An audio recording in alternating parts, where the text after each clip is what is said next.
за почеток здраво и мило Здраво, ми е Гоги. што ти имам како гостин на овој подкаст. Кажи ми за почеток како си? Супер, брате. Саботно, малку одмор од персонални тренинзи.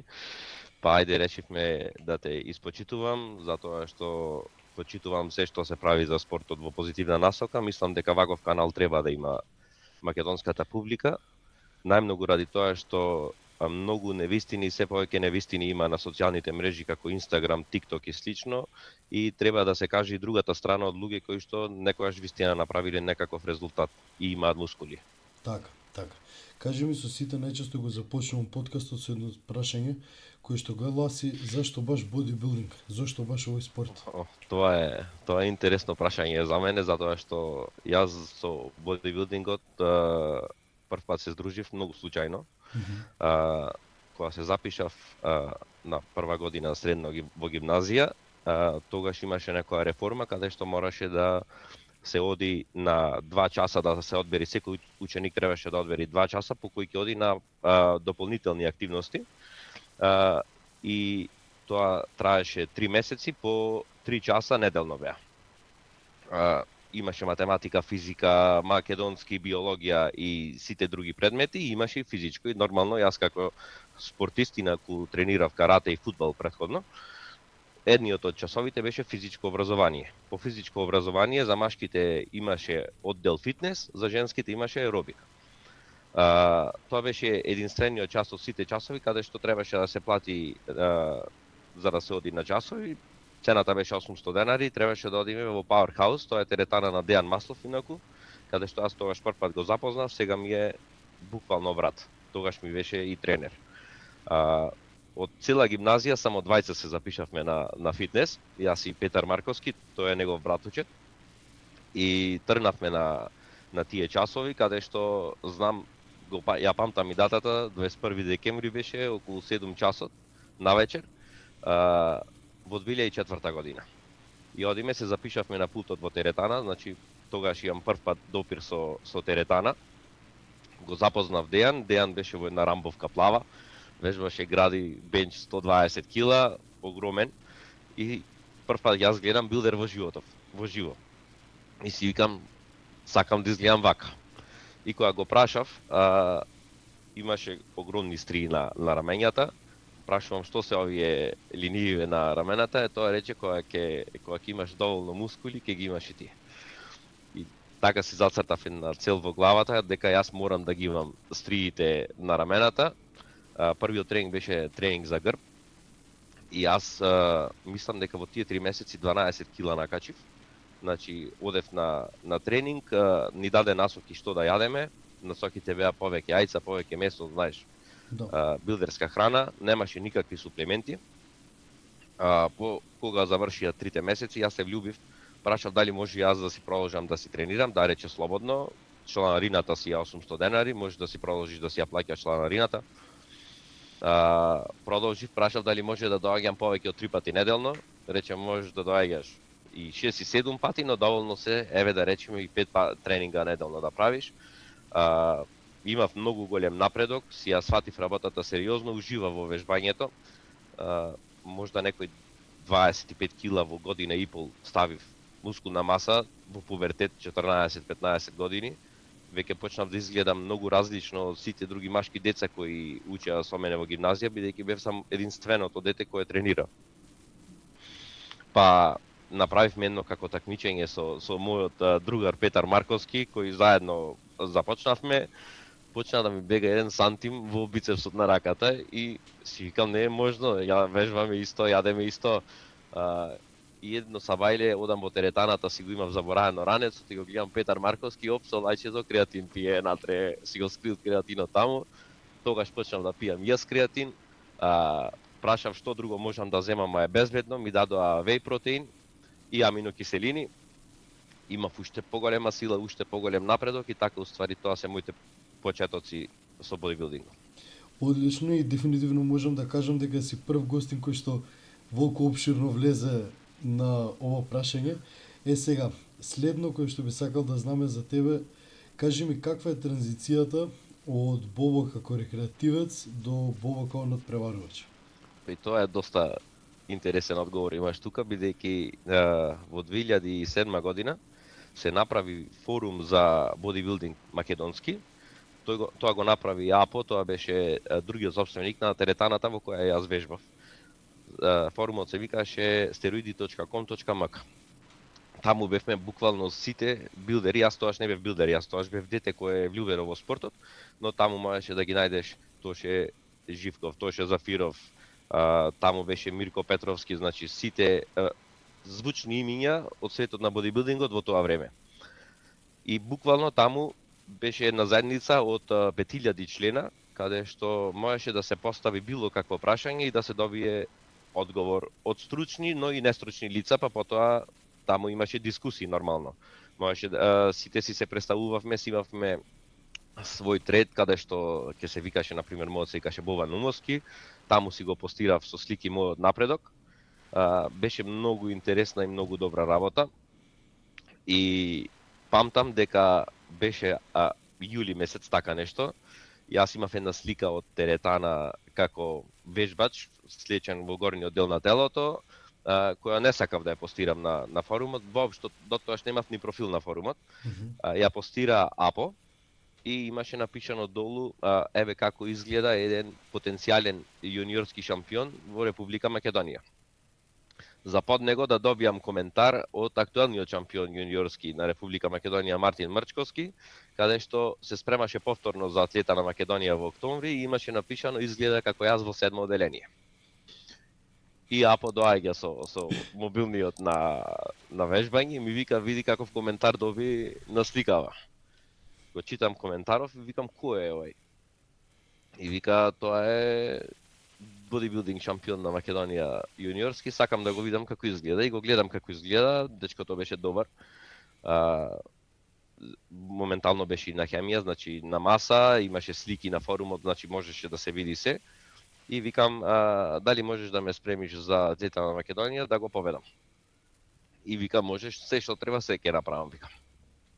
И така дојде еден договор дека јас ќе се спремам за атлета на Македонија, точно 8 недели имав за спремање за мојот прв надпревар.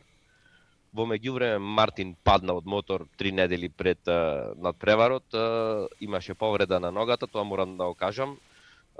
Излезе во лоша форма. Мартин беше трет на атлета на Македонија од 5 надпреварувачи во јуниорската категорија, јас го освоив првото место. Со тоа си исполнив мојата цел дека ќе дојдам и ќе те победи тој што изгледа како ти во 7 оделение. Кога ќе победиш, знаеш какво е чувството, сакаш пак и пак и пак. Се спремав во 2008, победив повторно на државното првенство, немаше голема конкуренција и бевме тројца надпреварувачи. Па амбициите ми порасна. Бев во 2008 година после тој надпревар, после 2 недели имаше уште еден надпревар во Битола, имаше Natural Bodybuilding надпревар, каде што се правеше и допинг тестови.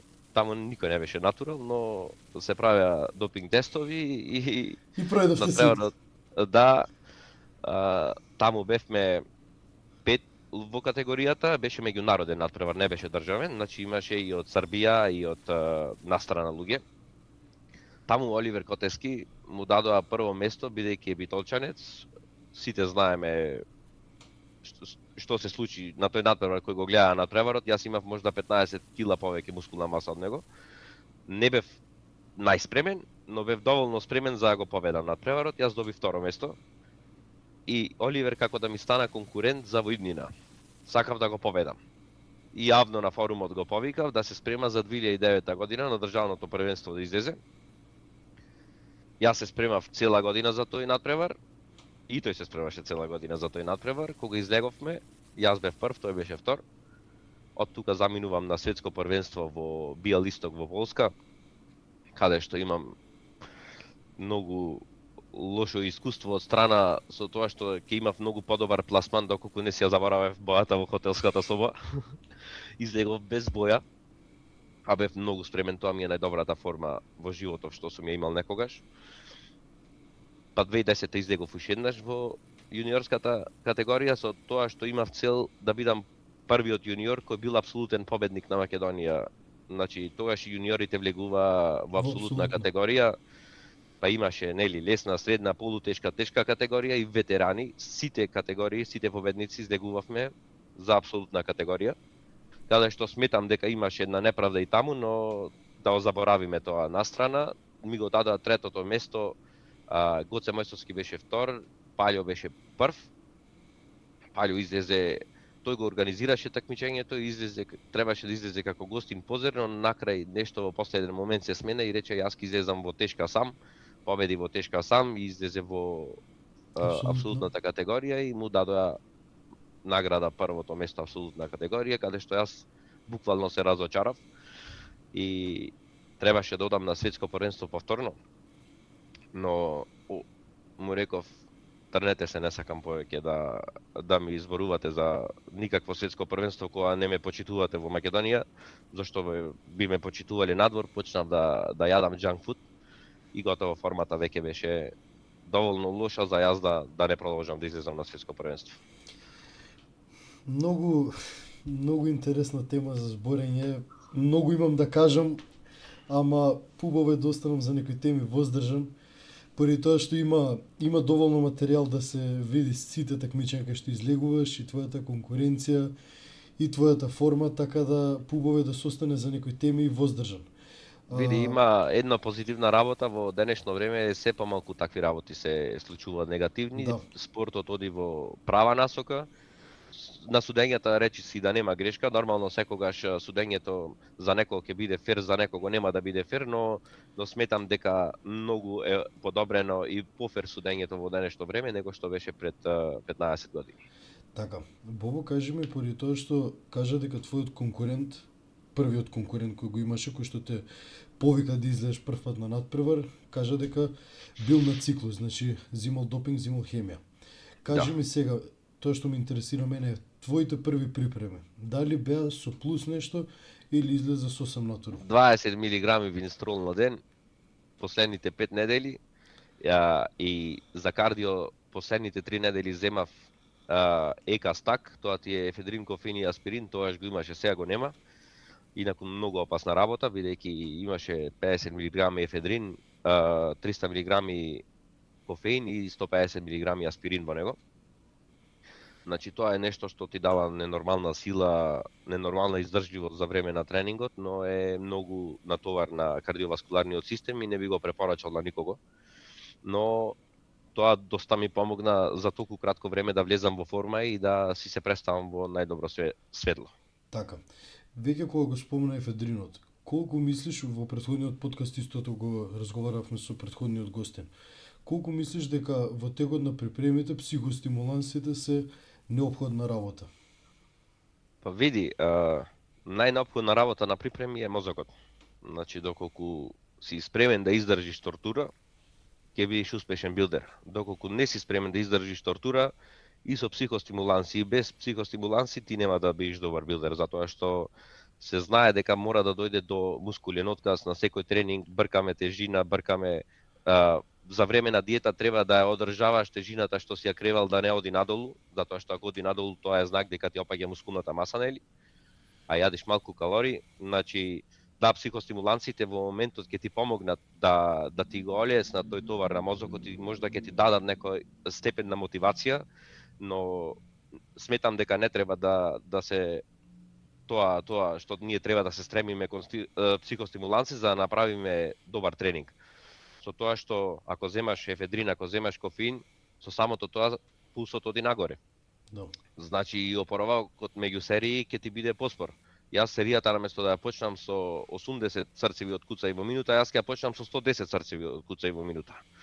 Што значи дека некојаш може да дојде пред мускулниот отказ до кардиоваскуларен отказ, што не е оптимално за да одржаваш и да граиш мускулна маса. Така. Исто што ме интересира, кажи ми, во првите припреми за првиот надпревар, кој е едно нешто кое што би го издвоил како грешка? Грешка што имав многу малку масти, виртуелно да немав масти во исхраната, се осеќав со извинение како лајно. Немав енергија, немав либидо, затоа што не ни земав хемија, тоа е големата грешка, затоа што ако си на хемија, ако си со вештачки хормони, тоаш мастите и не се многу битни во случајот, затоа што телото има вештачки хормони. А во случајот каде што аз земав само 20 мг винстрол, како што кажав, тестостерон не ни земав и јас уствари бев во дефицит од тестостерон, затоа што мастите ми беа на 15, 20, 30 грама максимум за време на припремите, значи диетата беше многу строга. Тоа е грешката. Позитивно е тоа што научив како се прави мускулна маса и како треба да продолжам во иднина. Така, го спомна периодот за градење на мускулна маса. Сега има поминато доста период од кој се такмичеше ти до сега, каде што во овој изминат период спремаше и доста надпреварувачи. Сега според тебе кога станува збор за преодна фаза од такмичење или да речеме кога сме максимално чисти, може и да се чистиме и за на плажа, небитно. Јасно. Дали мислиш дека пристапот кон масата треба да е реверс, значи полека ги качуваме калориите, или што е можно најбрзо да дојдеме до некој body fat каде што телото се осеќа сигурно, да речеме, хормоните се како што треба, па и тоа да е по цена да бидеме на поголем body fat? Види, јас ќе ти кажам и моје искуство лично, затоа што јас имам искуство после светското во Полска. Имаше во хотелот храна како гала вечер беше одма после после. Знаеш што е интересно? Секој билдер кога ќе го почнеш вака муабетот, знаеме како завршува и тоа ми падна смешно. Да. Значи, имаше гала вечер, на таа гала вечер одиме сите иначе билдери во 2009 и билдерки бевме во исти хотел сместени, во официјален хотел и сите бевме како во една куќа. Таму го запознав и Роман Фриц, за тие што не го познаваат, еден од најдобрите германски билдери, се такмичев со него директно во категорија, имам и слика со него, тој беше победник на светското првенство. Ќе ми го пратиш тоа да го ставиме во подкастот. Ќе ти го пратам, значи со него буквално ден и пол бевме во лобито, јас, тој, Дејан Маслов, бевме едни од единствените што зборуваат англиски. И Роман Фриц уствари немаше со кој друг да си прави муабет. Правевме муабет и кажа дека живее буквално во комбе, затоа што немаше време да оди на факултет, да оди да вежба и да јаде. Кажа дека зема многу малку хемија. Тоа беше интересно да се слушне. 1,8 единици хормон за раст кажа дека користи. Јас немав користен хормон за раст. Никогаш не сум користел хормон за раст, затоа што во времето беше многу скап. И кажа дека користи само 250-300 мг тестостерон, пропионат и мастерон на припремите. Тоа е нешто слично што го користев јас без хормонот и кога ќе видиш, значи тој имаше 25 кг повеќе мускулна маса од мене. Значи тоа е фасцинантно да се слушне ако беше точно. Чисто сумљам дека бил само на 1,8 единици хормон за раст и дека не земал нешто повеќе, но би верувал дека е така кога ќе слушнам дека има и други билдери кои што тренерите, нели елитните тренери слушаме дека не дава многу голема количина на хормони во денешно време. Па на светското седнувам да јадам, одвај чекам да се најадам и гледам телешко месо, пилешко месо, ориз, компир, не сакам да видам ни едно, ни друго, ни трето, ни четврто и назад имаше на едно место фрижидер со сладоледи. Земам столчето и му викам на Масло, јас се тргам од масава со билдери, јас си одам кај фрижидерот со сладоледи, изедов над 40 сладоледи млечни, значи на стапче, само млечен сладолед. Другиот ден продолжив, 7 days, хамбургери, пици, знаеш како е, значи кога ќе ти се отвори дизната за јадење, не можеш да престанеш да јадеш, особено ако си бил изгладен толку. Буквално имам повраќано за да направам место во желудникот за да можам да внесувам уште храна. Кога се вратив во Македонија, после третиот ден, јас тежев 26 кила повеќе него што бев на Бина. Имав ненормално голема количина на вода врзано. Притисокот не знам колку ми бил, среќа што бев млад. Мајка ми е инаку доктор во кардиолошки завод. Веднаш ми даде диуретик да продолжам да пијам за да извадам високо течности за да се врати телото во нормала. И не би му препорачал на никого да оди одма на junk food после надпревар. Најидеално би било reverse diet, како што кажа, значи постепено да се враќаат калориите. Добро е да имаш ти еден оброк junk food, но не да имаш 20.000 калории junk food во ден после тоа што аз јадел 1500-1600 калории претходно. Тоа е шок по шок и тоа е уствари тоа што бодибилдингот го прави нездрав. Да. Значи дефинитивно попаметно да се иде со реверс опцијата. Јасно. Бобо, кажи ми сега, ќе скокнеме малце на друга тема. Менаџерси на многу голема теретана, менаџерси на теретана која што навистина располага со ненормално ниво на прецизни справи. Колку мислиш дека таквите справи во денешно време се неопходни за да имаш успех во спортов? Па, мислам дека се доста неопходни, но дело може да се направи со шипка, бучица и клупа. Значи, најбитната работа и секојаш најбитна работа во бодибилдингот ќе биде слободните тежини. Кој што да каже различно, ќе сгреши. Но да го можеш да го погодиш мускулот од различни агли на квалитетна машина ти дава само предност, а не недостаток. Така да, користам машини и ги вклучувам во секој тренинг, но секогаш ми била целта да се направи тренинг со слободна тежина, каде што ќе се вклучат повеќе зглобови во изведувањето на вежбата, а подоцна да се користи 1 до 2 справи или сајла, каде што ќе можеме да го довежбаме мускулот и да добиеме она пумпа. Така. Интересно е да се слушне тојте, да речеме, за некој кој што си има надпреварено во таа по-олдскул ера, но убаво е што не си конзервативен и што ги имаш прифатено, едноставно да речеме, предностите на денешницата. Па види, на Инстаграм моментално ќе видиш дури и најдобрите билдери, дури Дерек Лунсфорд да го гледаш, актуелниот мистер Олимпија шампион, тој става видеа само каде што вежба на сајли и на справи.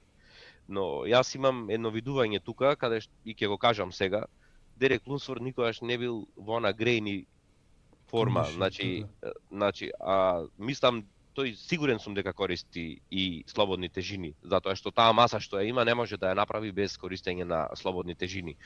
Но мислам дека премногу се ослонува на кабли и на машини и тоа е недостатокот ради кој тој не може да влезе во таква форма со мускулна сепарација. Значи, и се повеќе билдери во денешно време користат работи, ке речам, кои се полесни од слободната тежина. Значи, додаваат во диетата производи кои што не се оптимални за бодибилдинг. Најактуелен во моментов грчки јогурт. Грчки јогурт е да, ама никогаш грчки јогурт протеините нема да можат да ги заменат протеините од јајца, протеините од телешко месо. А во денешно време кога ќе дадеш и да имаш клиенти, најпрво нешто што ти бараат е дај ми грчки јогурт. Не сакам да јадам месо, не сакам да јадам риба, не сакам да јадам јајца и затоа уствари и резултатите не се така екстремни како што биле екстремни порано. Затоа што сметам дека колку повеќе опции има човек, толку е полошо за спортот. Така. За резултати во спортот. Точно. Интересно е што отвори едно интересна тема, веќе се надоврзаме сега. Рече дека можеби некои намирници кои што ги користат денешните билдери прават проблем за кондишенинг. Колку мислиш дека начинот на тренинг, принципот на тренинг кој што го користат, поради тоа што се повеќе и повеќе се популаризира, да речеме, овој heavy duty тренинг, каде што за една вежба имаш 1 до 2 работни серии. Сега, дали мислиш дека некој интензифаер што се како drop set, rest post set, дали мислиш дека можеби порано, поради тоа што биле премногу користени, се стигало до тој грейн изглед, да речеме, изглед налик на Дориан Јејц, нешто така? Знаеш како, 1 до 2 работни серии во ред, за некој кој има 20 години искуство во теретана и кој може да дојде до таков интензитет и до таков мускулен отказ, да му треба 1 до 2 работни серии. 98% од луѓето во теретана, барем тие 800 члена кои јас ги гледам секој ден кај нас, не знаат воопшто ни да тренираат, а камоли да му треба 1 или 2 работни сета за да дојдат до посакуваниот резултат. Значи, за најголем дел од популацијата е многу подобро да има поголем волумен на тренинг, каде што мускулот ќе доведиме блиску до отказ, затоа што тие не ни можат да го доведат мускулот до реален мускулен отказ. Така да сметам дека heavy duty програмот е за многу мала категорија на луѓе кои што стварно го сваќаат значењето на heavy duty и колку значи тие 1 до 2 работни серии да ги изведиш перфектно. Јас никогаш не сум го работел тоа. Јас напреднував многу со 2 до 3 работни сета, 5 до 6 вежби за одредена мускулна партија, за големите мускулни партии. По малите мускулни партии 2 до 3 вежби. Имав некој сплит кој најдобро ми работеше, например во понеделник вежбав гради бицепс, трицепс и стомачни, во вторникот вежбав целосно нозе, во средата вежбав грб, трапези, задно и рамо целосно. Па потоа ми се повторуваше уште еднаш циклусот и во недела имав комплетно отказ, комплетно одмор.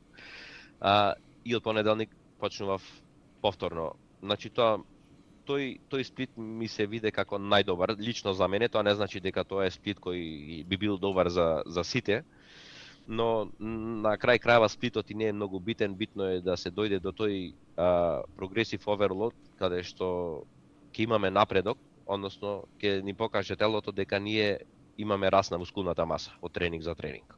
Така. Бобо, имаме прашање од публиката. До кое е нешто од припремите на Бобо, без разлика од кои припреми, дали од првите, дали од последните, кој што го гледа сега и би го ставил како најекстремно нешто кое што го правил? Најекстремно нешто. Припремите за светското првенство, значи имав атлета на Македонија во 2009 година во октомври, такмичењето светското првенство беше точно 3 недели покасно во ноември, 13 ноември. На атлета бев добар, но имав 2 дена јадење одма после атлета, за се вратам во нормала, сметав дека имам доволно време за до светското првенство да извадам добра форма. Тие 3 недели последните, мислам дека правев 2 пати по 50 минути кардио на ден и плюс тежински трензи за да стигнам да бидам во таква форма каква што се представив на светското. Инаку на светското имав можеби најдобра форма од сите такмичари, но немав доволно мускулна маса и боја за да парирам на бина. Значи во било кој случај и во најдобриот случај со боја јас немаше да бидам топ 2 на светско првенство, но мислам дека трето, четврто, петто место со боја ќе бев без никаков проблем. Така. Значи многу високо ниво на кардио тренинг, тешки тежински трензи, но на многу малку калории. И тоа е заклучок дека јас треба да се спремам малку порано за да бидам во форма 2-3 недели пред надпреварот подобро, него 5 минути после надпреварот. Тоа е нешто што би го издвоил вака како најекстремно што сум го правил. Така, Бобо, кажи ми, поради тоа што доста пати го спомнавме за време на нашиот разговор, светското. Што беше драйвот и мотивот во преодната фаза од атлета на Македонија до светското? Што ти се вртеше низ глава? Ме интересира тој дел. Ме интересира како размислувал Бобо у својот прајм, да речеме. Прв на светот, брат, ништо друго. Значи, тогаш беше Алексеј Лесуков, русинот, не знам дали го знаеш. Да. Тој беше страшен, земаше премногу хемија, се познава по него и претеруваше со хормон за раст. Па сето тоа доведе до тој да изгледа како балон после 2-3 години користење. Значи тој беше многу добар на 18-19 година, иначе јуниорска категорија беше до 21 година наполната во мое време, сега е до 23. Сакав да бидам прв во светот и драйвот беше да бидам прв во светот, кога видов дека можам да сум прв во Македонија и после тоа да ми биде како за фрканција да се спремам за да бидам прв во Македонија, сакав да видам што можам да направам надвор. И сметам дека ако продолжев во 2011-2012, бидејќи јас ке бев јуниор до крај на 2012 година, дека можда и ќе имав титулата, но за несреќа имав добив аритмија, не од вежбање, не од земање хемија, туку 13 Red Bull и литро виски. Првиот пат добив атриална фибрилација во летото 2011 година, каде што морав да престанам 2-3 месеци со тренинг, морав да престанам со било какви стимуланси. Забрането ми беше дури да пијам и Кока-кола. Замисли колку малку кофеин има во Кока-кола. Забрането ми беше да пијам дури и Кока-кола. И после тоа постепено се вратив на вежбање, но докторите ми кажаа дека атриална фибрилација е на ритмија која е бенигна, значи не е опасна сама по себе, но доколку е перзистент, затоа што атриална фибрилација може да трае со денови. Така. Каде што пред коморите на срцето наместо да стегаат, тие треперат. А коморите ти чукаат нормално. Значи јас нема да паднам во несвест, нема да останам без крв, но едноставно тоа е предиспозиција за да може да се направи тромб во лева предкомора. Ако се направи тромб во лева предкомора, опасноста е дека може да се откачи и да оди во мозокот да добиеш мозочен удар после 2-3 дена во таква ритмија. Мене епизодите никогаш не ми траеле повеќе од 3 до 4 часа. Значи тоа е сосема бенигна ритмија, но високата мускулна маса, користењето на анаболици, само дополнително може да направи побрзо оформување на тромб, а јас аритмија не знам во животов кога би можел и дали би можел пак да добијам. Веќе 6-та година кај што немам добиено никаква аритмија. Во животот сум ја добил во 2011, 2014 и 2020 година. Секојаш е предизвикана дали од кофеин, дали од алкохол и дехидрација, дали од повраќање, но тоа се нешта кои што може да се случат и во иднина и мене не ми се превзема ризикот со 2 деца и трето на пат, каде што сум докажал дека можам да имам мускули, да треба да докажувам на некого и на 35 години дека јас знам да бидам билдер, можам да бидам билдер и треба да бидам билдер. Значи јас можам, но не сакам да си го превземам ризикот. Така.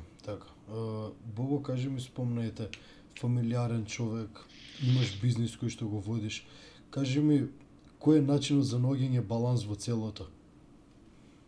Па јас балансот го најдов со тоа што станав тренер и наместо да гледам резултати на мене, јас се радувам кога гледам резултати на моите клиенти. Значи, така си го заминав такмичарскиот бодибилдинг со да гледам напредок кај моите клиенти. А во теретана сум 2 пати на ден, по 5 часа, значи 10 часа поминувам во теретана со клиенти, плюс тренирам за мене. Но викендите се ексклузивно за фамилијата и ни една цена, ни едни пари не можат да го купат мојот викенд да бидам надвор од дома или надвор од моето семејство. Така, преубави информации со вие. Бо, поради тоа што си еден од олд скул луѓето кај нас, која станува збор за минат труд. Кажи ми, во однос на анаболици, колку и што си има сменето според тебе од тогаш до сега? Многу си има сменето. Најмногу од неточни информации на социјалните мрежи. И поново ChatGPT. Значи, ChatGPT никогаш немал мускули во животов, никогаш не користел анаболици и тоа што ChatGPT може да ти го каже е само една теорија што е надвор од пракса. Значи, можеш да бидеш најдобар теоричар, но доколку не си пробал сам на себе и не знаеш какво е чувството, ChatGPT никој пат нема да знае какво е чувството да бидеш на 1400 калории да се спрема за натпревар. Може да го прочита од некој што го напишал, но може некој да го напише што јадел 3000 калории и мислел дека се спрема за натпревар и тоа да го земе како точна информација. Доколку го прашаш ChatGPT во денешно време кој е најдобар сплит, ќе ти рече по една вежба за цело тело секој ден. Дали можеш да направиш мускулна маса со една вежба на ден? Ако си генетски фрик, може би. Да, ако си Рони Колман само. Така е. Така да, во однос на хемијата, види, пред 10 години актуелни беа SARMs. После 2 години никој не зборува повеќе за SARMs. Актуелен беше тремболонот, па се докажа дека е најголем отров, па сега ретко кој го користи, освен некои фрикови кои што слушнале дека е најдобар. Да, најдобар е за мускулна маса, а најтоксичен. Значи, ќе имаш најмногу side effects и не е воопшто потребен за да бидеш билдер. И тој ќе излезе од употреба кај да е. Сега поново се пептиди, каде што да, верувам дека има некој бенефит, но е далеку од она што се комерцијализира. Значи, ТБ500 и БПЦ-157 нема да те направат вулверин. Ако имаш скината тетива, скинат лигамент, нема да биде излечен лигаментот за 3 дена, за 4 дена, за 5 дена. Значи, може да ќе се скрати процесот за една недела, но тоа е процес кој трае 6 месеци. Точно. Така да, анаболиците работеле и пред 40 години, работат и сега. Знаеме дека е најдоброто нешто што може да се зема од препарати за да се добие мускулна маса, за да се задржи мускулна маса за време на диета. Најпроверена работа се, значи тоа се лекарства кои се измислени за некои заболувања, што за жал ние ги злоупотребуваме. Значи ние не ги употребуваме, ние ги злоупотребуваме.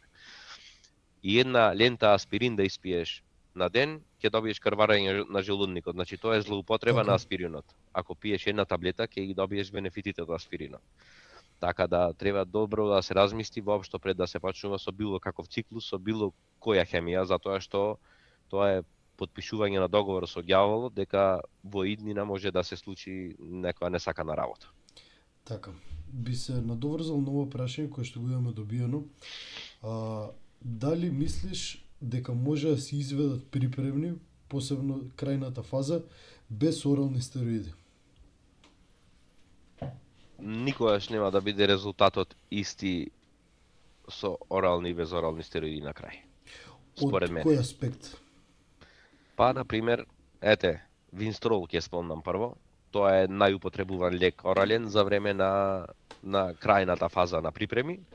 Мислам дека бенефитот за естетски изглед кој го дава винстролот на крај не може да се постигне без него. Иако е тој штетен, значи за зглобови, за тетиви и слично, затоа се користи краток период, но се користи на крајот на припремите. Така. Исто така прашање од публиката. Во времето на Бобан, што се сметаше за хардкор циклус? Над пола грам тестостерон. Значи, сегашна теарите доза? Да, тоа беше, значи над пола грам. Правиме му 750 мг да речеме тестостерон, 500 мг дека и според мене најхардкор беше 50 мг данабол или метандиенон. Значи тоа е истиот лек. Кај некој познат како метан, данабол, анабол, тоа е исто, тоа е доста токсичен, крева многу крвен притисок, врзува доста вода, но е најсилниот орален стероид за да се направи мускулна маса. Така, сега, прашање од мене. Зашто мислиш дека у последниот период е многу популаризирано, да речем, употребата на мастерон и на примоболан во споредба со компонентите кои ги спомнуваше до сега? Ете, да речеме дека, обичен тестостерон, енонтат. Ајде бе, вака, ќе оземам мастеронот прво. Значи тоа е добар антиестроген, може да се вклучи во шема, но мислам дека не може да биде супериорен во однос на дека или данабол кога станува збор мускулна маса и период на маса. Доколку се зема во период на дефиниција, особено за спремање за надпревар последните 6-7 недели, да, но затоа што дава исто естетски изглед, посуф изглед, но сметам дека и естрогенот има голема улога во периодот на правење мускулна маса и нема ништо лошо да е покачен затоа што тестостеронот е далеку над границата. Значи ова е, ја што го кажувам од мое лично верување и мое искуство, но тоа не значи дека тоа треба да го практикуваат оние кои го гледаат овај подкаст. Не сум ендокринолог, значи со такви работи треба да се занимаваат ендокринолозите и да ги објаснат повеќе овие хормони, но сметам дека не може во ниеден случај, особено примаболанот да е еден од најдобрите анаболични, а не андрогени лекови, но примаболанот кога нема. Мастерон, од каде знаеме дека користиме мастерон, затоа што работите што се купуваат underground. Од каде ти ке знаеш што земаш и од каде оној кој ти продал знае дека ти го продава она што опишува на шишенцето. Значи тестостерон е секојаш тестостерон, може да се провери на лабораториски наод, ќе видиш дека ти е покачен и ќе знаеш дека користиш тестостерон. Мастерон и примаболан не можеш да ги провериш така. Така, единствено е преку, мислам дека секогаш е нишки лабораторија, единствено така, каде што можеби ќе ти ја даде компонентата, дали е таа, и колку... Да, но кој ќе го направи тоа и колку... Точно. Ме разбираш? Да. Значи, луѓето може да мислат дека користат мастерон и примаболана, да користат само повисока субдозирана хемија на тестостерон. Значи, може да користиш ти, тоа го прават многу фирми во денешно време, underground, значи ќе ти го субдозираат тестостеронот ќе става тестостерон во мастеронот, ќе става тестостерон во примото, субдозирано, и кога ќе ги користиш ти сите компоненти, ти ќе користиш само висока доза на тестостерон. тестостерон. И ти пак ќе имаш напредок, но тоа е нешто што не знам, значи никој не знае што зема точно. Точно е само она што ќе си го купиш од аптека. Од аптека можеш да купиш само тестостерон. Така, така. Интересно, окей. Многу интересни информации, посебно во последниот период колку е популаризирано целата употреба на прибојна мастерони со целата фама дека суровини нема, а ќе се вратиме на моабетот, ни знаеме дали некогаш постоеле тие суровини кои што биле кажани. Види, примо постоело сигурно порано. Затоа што тоа е биден лек, произведуване во Шпанија, произведуване во Турција, но примото е надвор од употреба, бидејќи некој решил дека има повеќе side ефекти него што има позитивни работи. Јасно. Бобо, кажи ми колку бодибилдингот ти има променето и како ти има променето како личност? Па ми даде многу повеќе самодоверба, дисциплина, сватив дека со тешка работа се доаѓа до резултат, а не е само да сакаш нешто. Значи, можеш да сакаш да имаш авион, но доколку не си сработаш, да имаш доволно средства да си купиш авион, нема да купиш авион. Тоа е единствената работа каде што ни пари на светот не може да ти купат мускули. Втората работа е здравје. Значи, телото кое е направено во теретана е само твој труд и никој не може да ти го даде тоа и никој не може да купи тело. Значи, затоа го сакам бодибилдингот, затоа што тоа е нешто што сам сум си го направил. Никој не ми го подарил и го сакам, ќе го сакам цел живот, иако не се такмичам повеќе. Јас уште живеам бодибилдинг. Знам и да се опуштам моментално и со храна, и со пијалок, и да сум друштвен, но животот е за да се искусат сите работи, не е само мускулите не се битни. Нормално, доколку си професионален такмичар, тогаш ќе се стремиш да имаш што помалку од овие лоши работи, а ќе живееш бодибилдинг, но тоа не е живот кој можеш до крај на животот да го практикуваш. Така, јасно. Бобо, кажи ми, поради тоа што си, да речеме, еден од луѓето кои што прати бодибилдинг, на вистина можам да кажам дека прати, но да речеме доста пати си очуваш мислењето за себе. Прашањето кое што ме интересира е, според тебе, кој би ги ставил како топ 3 македонци кои што се најуспешни? По титули Зоран Колевски без никаква конкуренција кај нас. Оливер Аџиевски, ако се има надпреварувано за Шведска, но е единствениот такмичар кој бил на официјална Мистер Олимпија. Значи правувам муавет дека се квалификувал и учествувал на Мистер Олимпија, а не Мистер Олимпија аматер, кој е многу различно такмичење. За жал кај нас има многу неинформираност од страна на публиката, а ние билдерите си правиме фама од тоа за се направиме нешто што не сме. И кажуваме дека сум светски првак во ова, светски првак во она, но тоа е како да каже Вардар дека бил светски првак во Лига на шампиони против Реал Мадрид, а уствари победил на некој меѓународен надпревар. А третиот кој би го издвоил е Цветко Стојменов, кој се такмичи за Германија, но е професионалец кој на НОК на шампиони се има такмичено, има застанувано во линија со еден од најдобрите билдери во тоа време, Густаво Бадел, значи можеш да ги видиш.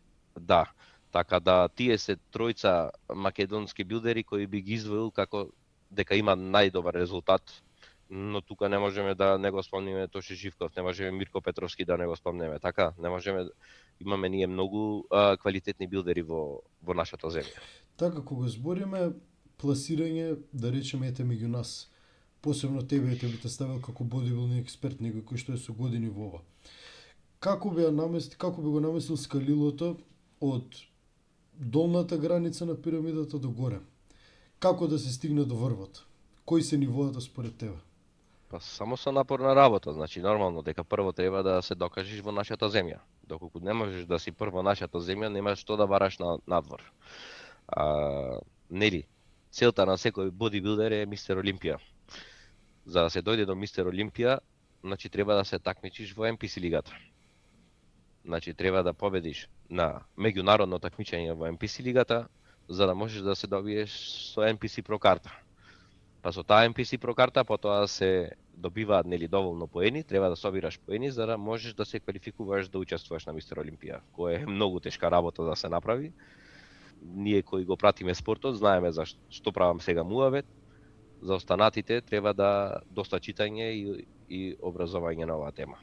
Така да макотрпна работа, многу години, не треба да се оди од надпревар на надпревар, бидејќи сметам дека така се губи битен период за градење мускулна маса, а без мускулна маса на надпревар по бодибилдинг на меѓународен не може да се успее без разлика каква и да е формата. Јасно, јасно. Бобо, кажи ми, според тебе, остануваат уште 3 недели до Арнолд Класик надпреварот. Кажи ми, според тебе, кој би ги ставил топ 3 во Open Bodybuilding? Хади Чопан, Ендрю Джек и мислам дека ова година ќе изненади Ник Вокер, но не можам да го трнам ни Мартин Свицвотер. Така. Сега веќе кога го спомна Ник, кажи ми какво мислење имаш за него, поради тоа што ја би се ставил како негов можеби најголем поддржувач од Македонија. Види, Ник е екстремно суштество, значи тоа е монстер. Со тоа што кај Ник фали пропорционалност. Јас кога ќе го гледам естетиката не е баш за да може да победи на Мистер Олимпија. Значи тој ако победи на Мистер Олимпија ќе победи само затоа што е многу пофрик од сите останати бодибилдери. А другите биле за нијанса полоши, така? Да, а доколку на пример Самсон изненади со многу лоша форма минатава година. Доколку Самсон на таа градба извади грени лук и сув изглед, мислам дека никој не може да му парира од моментална ова ера на бодибилдери на Дали Мистер мислиш Олимпија. дека е возможно тоа? Ако се смени комплетно начинот на тренинг и диета, мислам дека е возможно. Мислам дека најголем проблем во денешницата и модерниот бодибилдинг е што не се оди до екстреми во кои се одело порано. Сега ќе слушниш, не требало да се користат диуретици пред надпревар, не требало да се пие 15 литра вода во пик вик, не требало да се зема калиум, требало да се користи толку и толку сол. Значи се обратно е од тоа што давало резултати порано. Ама немам видено јас ниеден билдер да изгледа како тие што изгледаеле порано. Ме разбираш? Да. Значи се повеќе се емфазира пептиди, хормон за раст, не знам, не требало да има полнење. Знаеш што правам муавет, ме разбираш? Ако нема екстреми, нема екстремен изглед. Не кажувам дека тоа е здраво. Но доколку нема Збориме за најдобар во светот. За најдобар во светот, мора да правиш екстремни работи. Значи, тоа е многу тешко. Значи, кој не пробал да биде дехидриран пред надпревар, кој не пробал да биде испразнат пред надпревар, не знае зашто зборува. Да. Може само да прочита или да слушне некој на Инстаграм. Но без дехидриран но тело не може да дојде до тој сув изглед. Точно. И сите бараат големина, нормално дека ти ако не дехидрираш ќе бидеш поголем, затоа што колку и да сакаш не можеш да извоиш само подкожната вода, да оставиш цела вода во мускулите. Но треба да одлучиш дали сакаш да бидеш како топка, но мазен, или сакаш да бидеш сепариран и да се познава секој мускулно влакно. Јас би го избрал ова второво. Макар да изгледаме малце порамно, малце пофрик. Па види, јас на светското првенство тежев 79 кила, дехидриран, ти кажувам на бина. Во 2010 година покасно тежев 84 кила, но никогаш таа форма немаше да ја победи формата на светското. Значи јас со формата на светското ќе си се победев на било кој надпревар кај што сум излегол и 85 кила и 82 кила. Првото ми беше 75 кила, но немав мускулна маса. Така. Значи, светското можев комотно да излезам со 83-4 кила, но немаше да имам таква сепарација. Така, убаво е што конечно наоѓам некој освен Игор изминатиот подкаст кој што навистина го цени кондишенингот. Искрено јас сум човек кој што колку и да е сурово, колку и да е тешко, обожавам да сум Па види брат, многу е тешко да дојдеш до тие уште 1-2% подолу. Значи, тие 1-2% кои ќе го сменат изгледот од форма за на плажата огрени hard look, може да ти требаат уште 2 месеци мачење за тие 2%, но сметам дека вредат. Значи, доколку презентираш таков пакет, судиите знаат да го ценат тоа, но нормално да ја задржиш мускулната маса. Така, јасно. А тоа не можеш да го направиш без користење на анаболици. Многу нормално, многу нормално. Бобо, кажи ми, вака, според тебе и според тоа, какво изминато искуство имаш на себе со надпреварувачи, што е попаметно за бодибилдинг аспект? Од циклус до циклус, дали да се направи бридж или да се направи целосно постсайкл терапија? Обавезно пауза. Обавезно пауза, враќање на хормоните на оптимално природно ниво, каде што телото ќе се регенерира, мора да му се даде одмор на телото, како што мораш да му направиш делоад за време на тежински тренинзи, така? Да. Значи, после некој време доаѓаш до едно плато, каде што не оди нагоре, туку можеш да слегуваш само надолу, бидејќи телото е преуморено. Мораш да направиш делоад за да направиш после 2 чекори напред. Така и со хормоните, значи доколку ние ни се презаситени рецепторите цело време, ќе треба да користиме само се повеќе и повеќе дози на хемија, се повеќе и повеќе да си го обтворуваме организмот за да достигнеме некој резултат. Според мене, најпаметна работа е, доколку веќе си решен да бидеш билдер и да земаш стероиди, да земаш безбедни дози, да направиш постсайкл терапија, да си ги провериш лабораториски сите хормони и кога е се во ред, да почекаш да помине малку време и да почнеш поново. Така. Бобо, додека го памтам прашањето, дали мислиш дека постои универзална доза? Знаеме дека многу TikTok тренери кај нас прават еден шаблон каде што платиле кај некој извикан тренер 2-3 месеци, им го дал циклусот, истиот циклус го препродаваат на уште тројца нивни клиенти потенцијални. Па види, не, универзална доза не постои и доколку си имаш искуство на тоа поле, ќе видиш дали на некого му одговара дозата или не му одговара. Значи, некој може да добие висок крвен притисок од 200 мг тестостерон. Некој може да толерира 1 грам, а да нема никаков side ефект. Така да, индивидуално е, но не треба да се претерува со дозите и јас ти гарантирам дека со многу помали дози, со квалитетен тренинг, квалитетна исхрана и сон, може да се дојде до многу добри резултати. Значи, не треба да бркаме 1 грам тестостерон, не треба да користиме 5 врсти на стероиди за време на циклус. Не треба воопшто ни да се користат доколку не сакаш да си професионален бодибилдер. А сега ги користат сите за да излезат на плажа. Така. Сега, можеби малце покомплексно прашање. Зошто мислиш дека просечниот бодибилдер не мора да е само кај нас? Ова е еден општ проблем, мислам дека му е проблем да вади детални крвни слики. Значи, каде што треба одвои голема сума на финанси, барем 2 пати годишно според мене, каде што целосно ќе се направи и крвни слики, и хормонални анализи, и ЕКГ. Зашто мислиш дека се запоставува се уште тоа? Збориме за 2026 година, значи многу Затоа што не знаат што да гледаат на крвните слики, затоа што слушнале дека треба да земаат стероиди, но не знаат што значи покачен или нижено ниво на пролактин, на прогестерон. Значи тој ќе направи крвна слика, но нема да знае што да бара во крвната слика, затоа што не се едуцирани. И затоа што ние слушаме на интернет треба да правиш ова, треба да правиш она, треба да земаш ова, треба да земаш она, но накрај никој не знае што потоа. Така. Значи сите знаеме дека треба да инјектираме тестостерон, но не знаеме потоа што му се случува на телото од кога ќе престанеш да го инјектираш. Така. И како да го вратиш. И што заслуги, која е штетата? Која е штетата додека го Значи земиш? штета мора да има. Да. Само ќе се лажеме дека тестостеронот нема штета. Мене ми требале, јас сум од 2010 година без ништо. Значи, мене ми требале 7-8 години за мене да ми се врати на високо ниво природниот тестостерон. А сум бил мал. Така. Кои биле некои работи кои што би ги издвоил, да можеш да се вратиш сега, 7 години наназад, За да го скратиш целиот процес, што мислиш?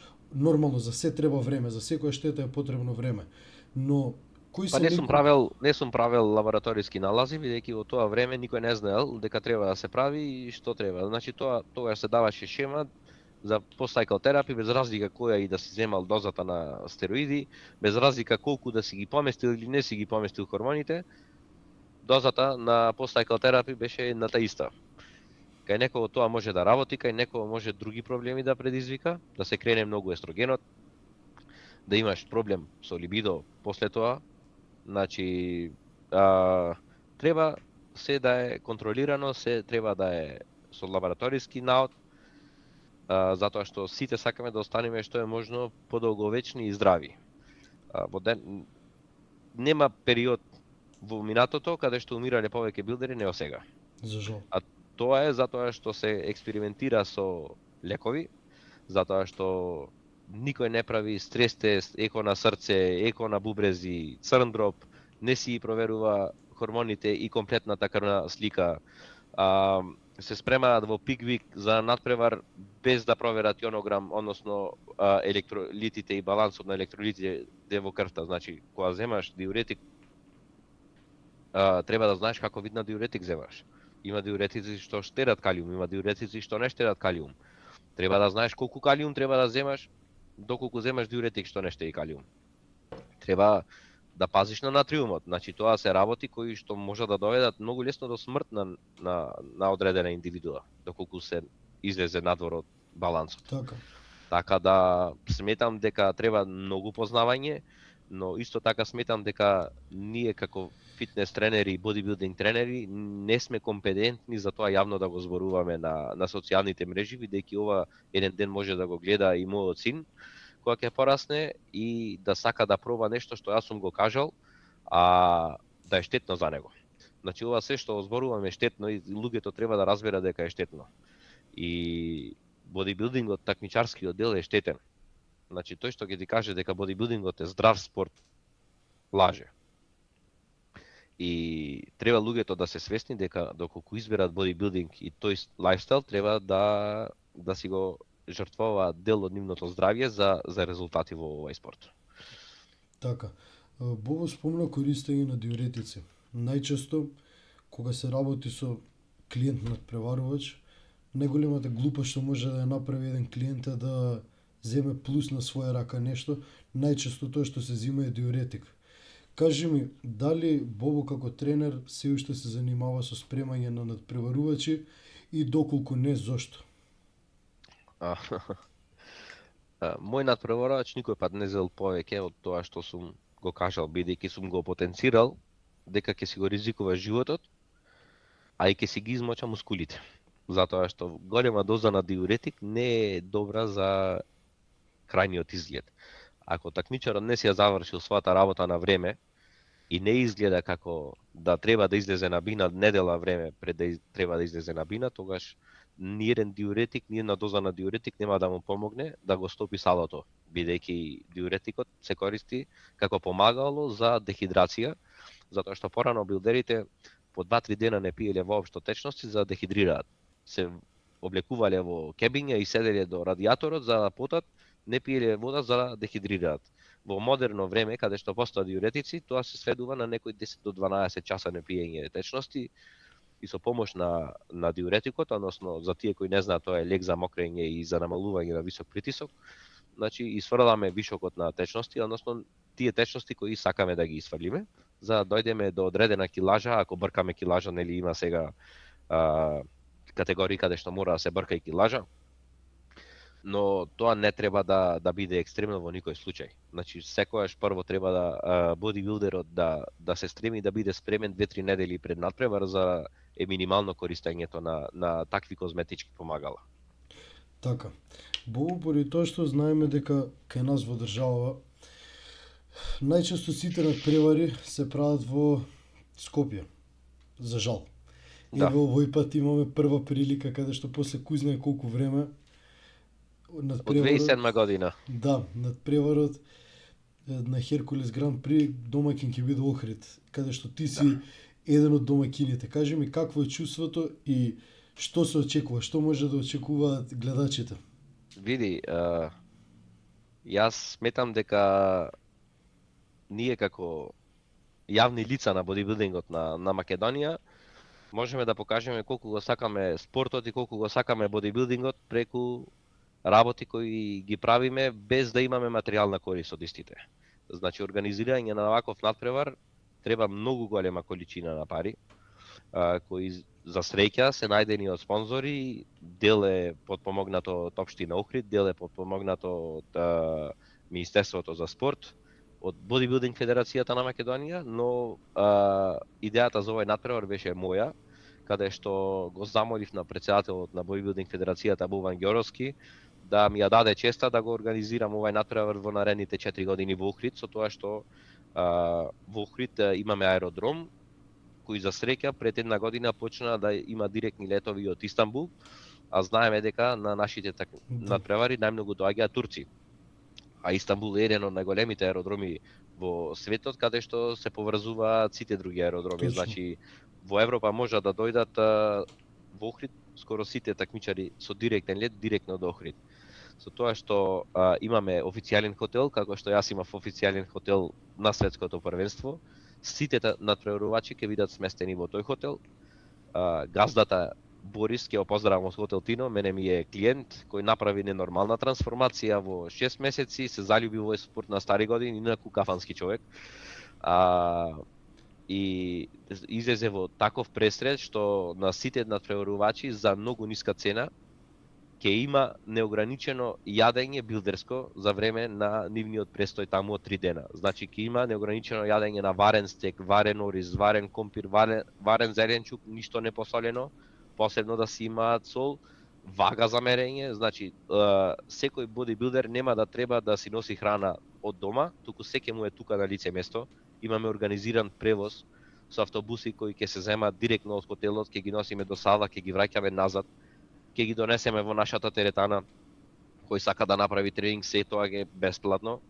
Значи ќе има еден ќе го презентираме Охрид како многу домакинско место и ќе си поминат луѓето многу добро што ќе дојдат.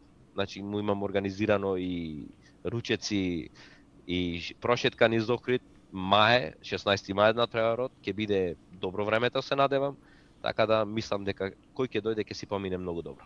Така, искрено со нетрпение чекам да видам како е, посебно во друг град. Одамна се нема слушано, пак ќе потенцирам ова, 2007 е многу далечна година.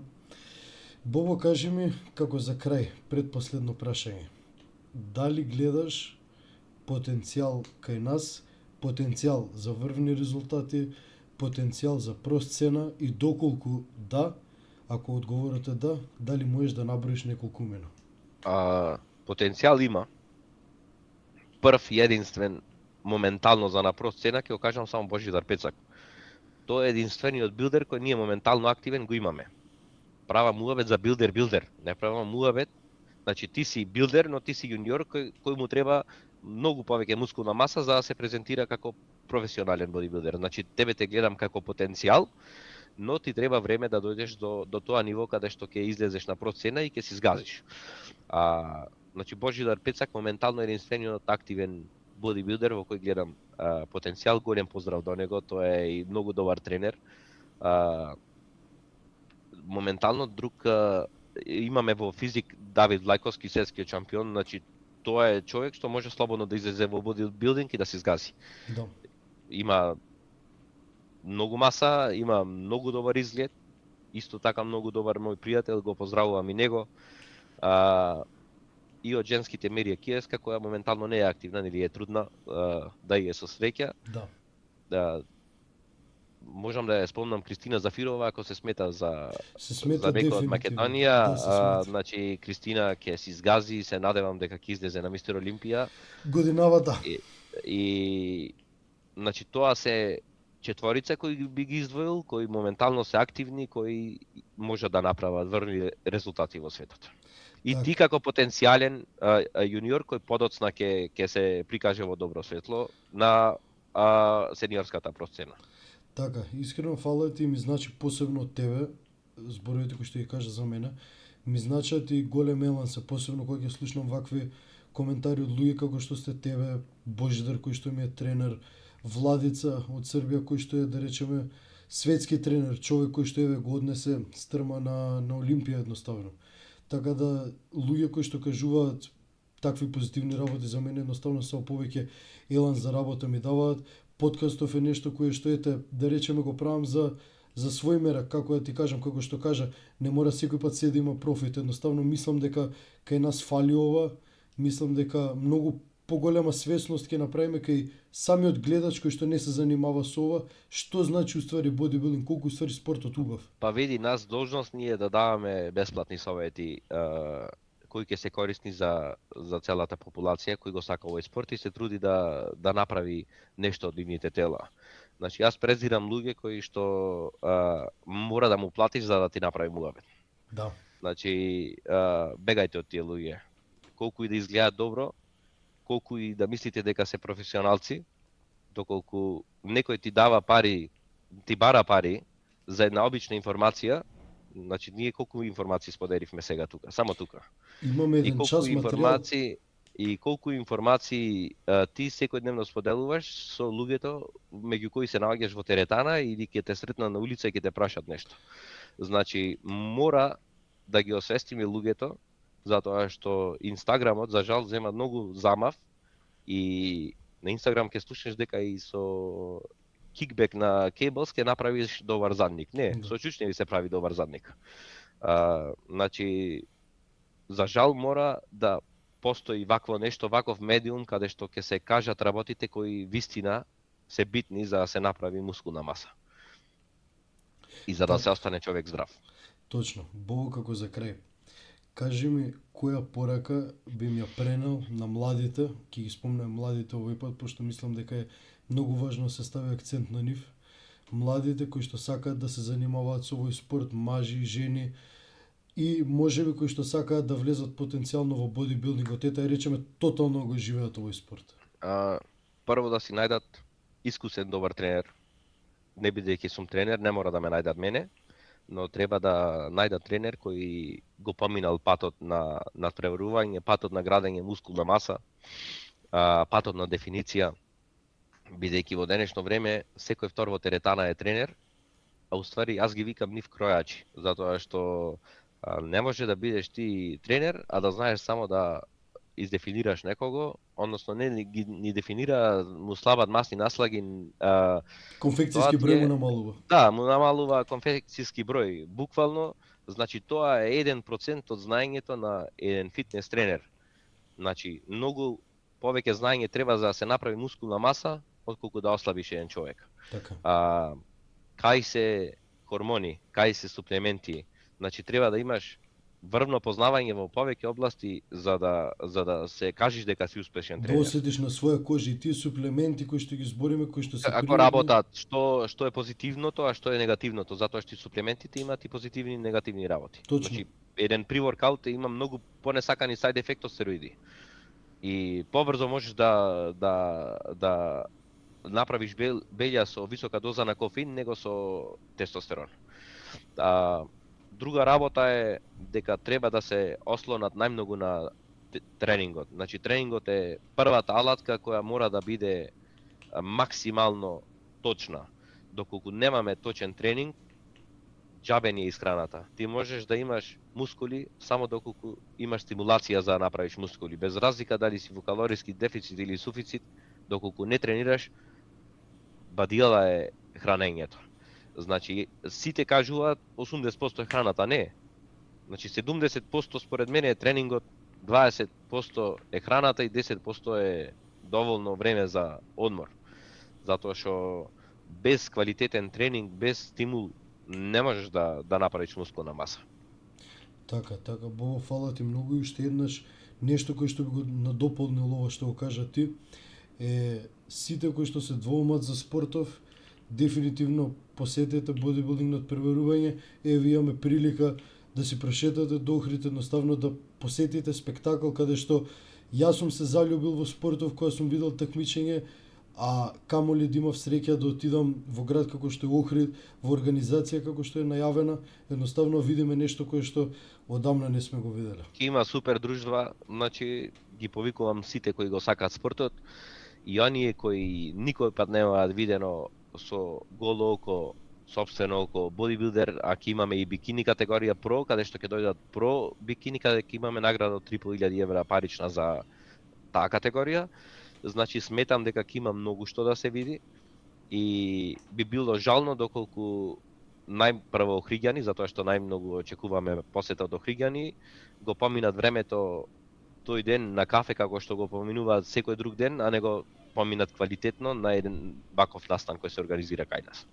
Така, Бобо, фала ти уште еднаш многу за гостувањето и дефинитивно снимаме уште една епизода од која што ќе се заврши целиот Херкулес, да кажеме како било, што било на вистина, веќе каде што ќе имаме и материјал да приложиме.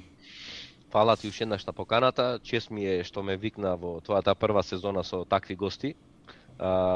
Ќе бидам гостин повторно кога ќе има желба да ме поканиш и се најдобро. Лайк и сабскрајб на Гоги. Ќе му значи. Да, се гледаме, се најдобро. Поздрав, брат.